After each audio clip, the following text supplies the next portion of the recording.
pintu-pintu masuk dan keluar untuk perdagangan ilegal itu ya pintu masuknya dari Sumatera Utara sini sebetulnya.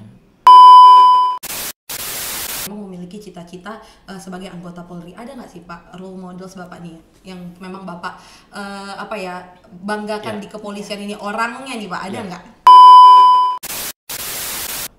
Saya pernah kena tembak di bagian perut bagian kanan, tembus.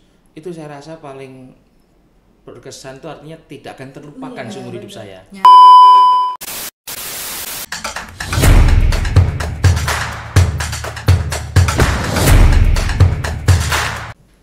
Halo Kang Humas, kembali lagi di podcast Polistalk Polda Sumatera Utara bersama saya Bribtu Novriana dan rekan saya Bribtu Afika Nasution. Nah, Kang Humas, dalam kesempatan kali ini nih kita kedatangan salah seorang anggota Polri yang baru saja nih mendapatkan peraih PIN Emas Kapolri. Seperti apa sosoknya? Langsung aja kita berbincang-bincang dengan Kompol Panduwinata SH, SIKMH, CPH, RCBA Kanit 3 Subin 4 di Treskrim Suspolda Sumatera Utara. Halo Bapak. Halo. Selamat pagi Pak. Selamat pagi Pak. Makasih udah berkenan hadir untuk kedua kalinya. Jadi terbukti nih pertama prestasi, kali ini prestasi. Iya, prestasi juga ya Kakak. Ini langsung aja nih kita tanya dengan Pak Pandu nih. Nah Pak, boleh diceritakan nih Pak tentang penghargaan PIN Emas Kapolri yang baru saja Bapak raih Pak. Oke. Sebetulnya saya juga nggak nyangka ya dapat PIN Emas Kapolri, karena saya juga nggak ingat ini terkait pengungkapan apa gitu. Saya nggak tahu, karena ternyata saya tanyakan ke Renmin saya, ternyata pernah diajukan oleh Renmin saya atas perintah Bapak Direktur, karena pada saat itu Biro SDM sedang mencari di seluruh Satker siapa-siapa saja personil yang diajukan untuk menerima penghargaan 1 Juli waktu itu. Jadi saya tanya Renmin, ternyata nama saya yang diajukan dari Direktorat Krimsus.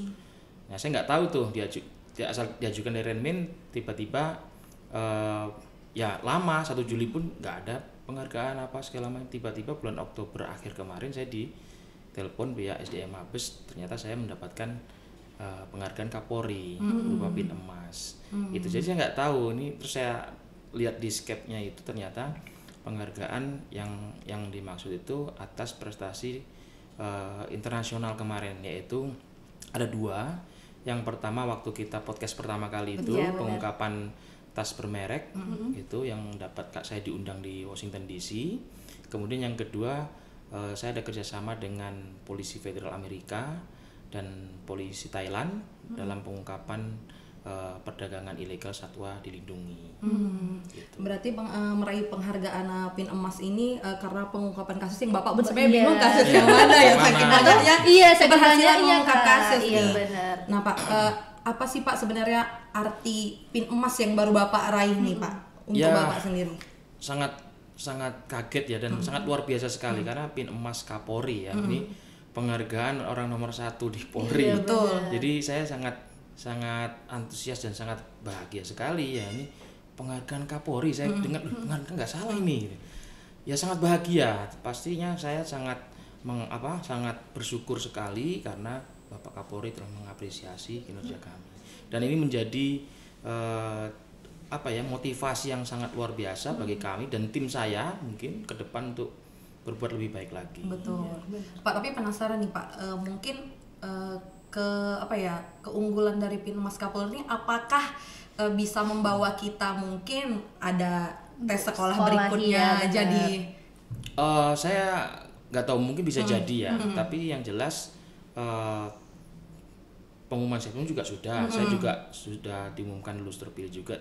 Jadi tidak ada kaitan sebenarnya sama itu. Tapi mungkin bisa jadi, tapi saya nggak tahu ya. Yang jelas penghargaan ini sebenarnya bonus ya. Artinya yang paling utama yaitu sebetulnya adalah kinerja kita.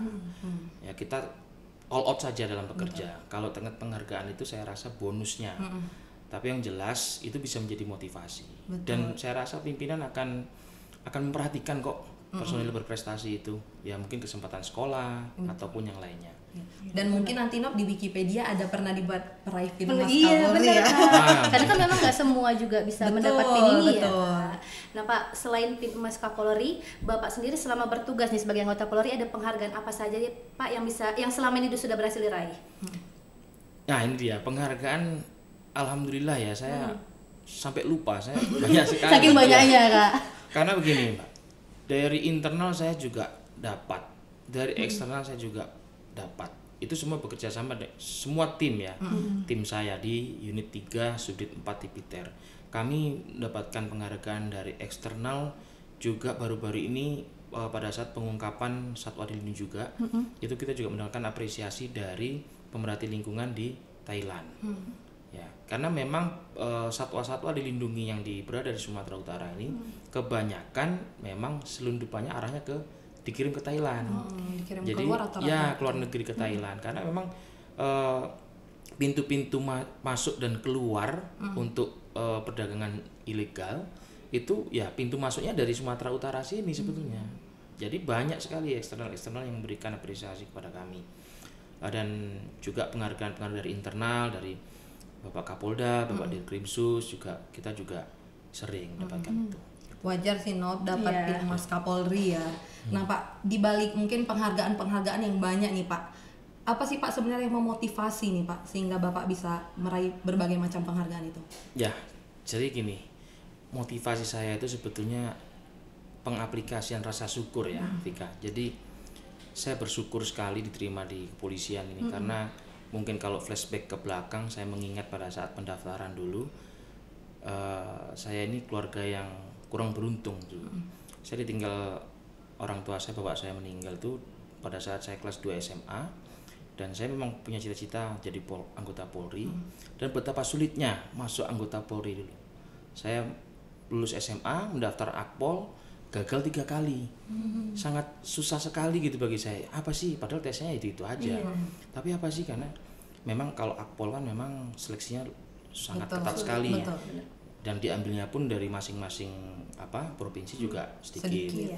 Jadi saya nggak patah semangat, saya terus mencoba. Akhirnya di kesempatan keempat lah saya baru diterima menjadi anggota Polri lewat jalur akademi kepolisian, lewat Akpol. Nah, rasa syukur itulah saya mencintai pekerjaan ini. Jadi pengaplikasian rasa syukur itulah kita all out dalam bekerja. Saya katakan tadi di awal bahwa penghargaan itu sebenarnya bonus. Betul.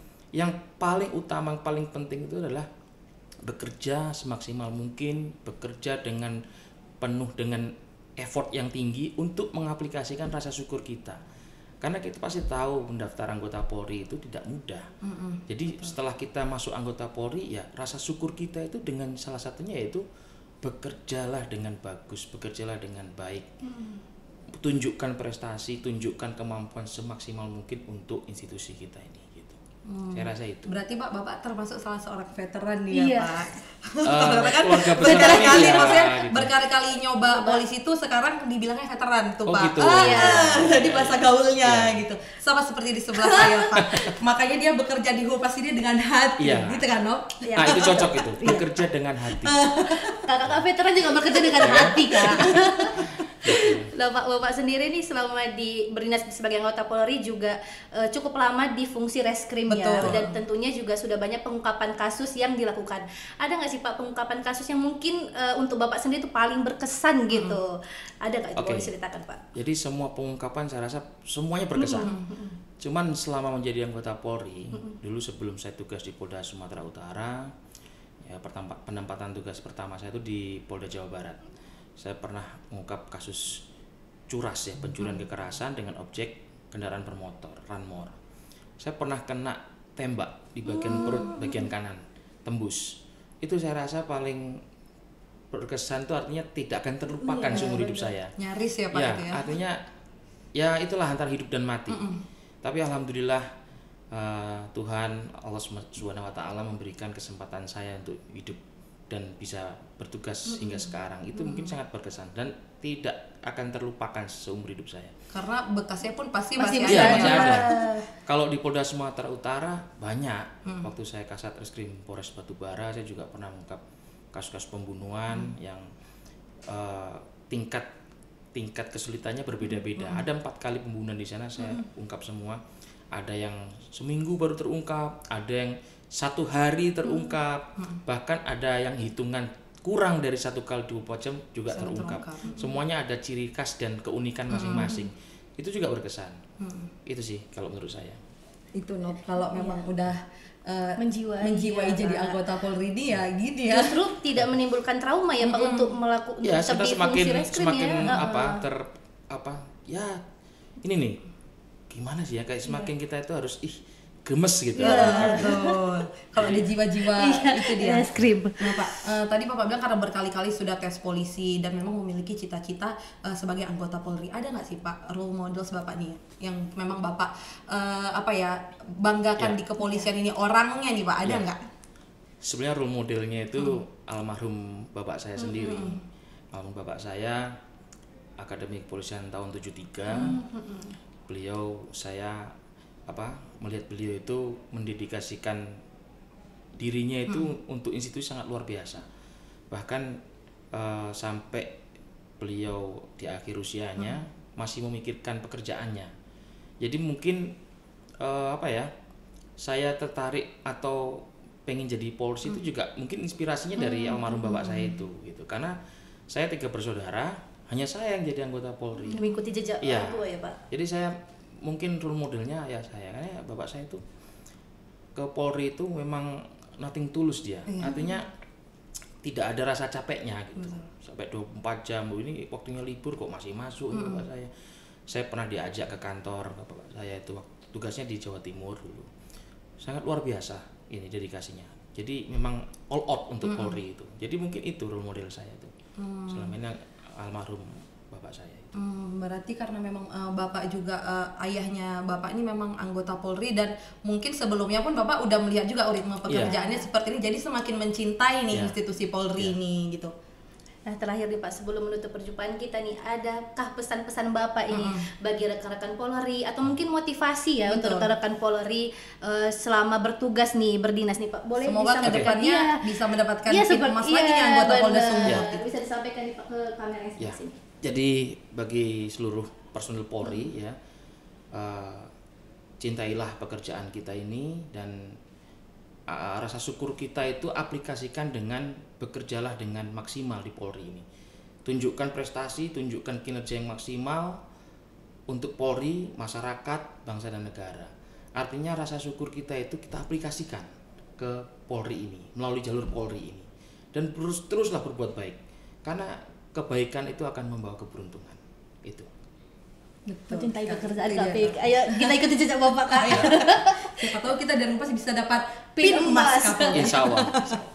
Pak, terima kasih sudah berkesempatan hadir. Semoga ini kita bisa mengundang Bapak lagi dengan prestasi-prestasi lainnya. Yang baru. Oh iya benar. Dan apalagi siapa tahu ya kan jadi Kapolda di sini nanti Amin. kita masih jadi emasnya. Jangan kayak tua kita kayak tua. Amin. Nah, Kawan Humas, demikian podcast kali ini. Saya Bribtu Nafriana dan rekan saya Bribtu Afika Nasution beserta seluruh kru yang bertugas pamit undur diri. Terima kasih dan salam presisi. Salam presisi.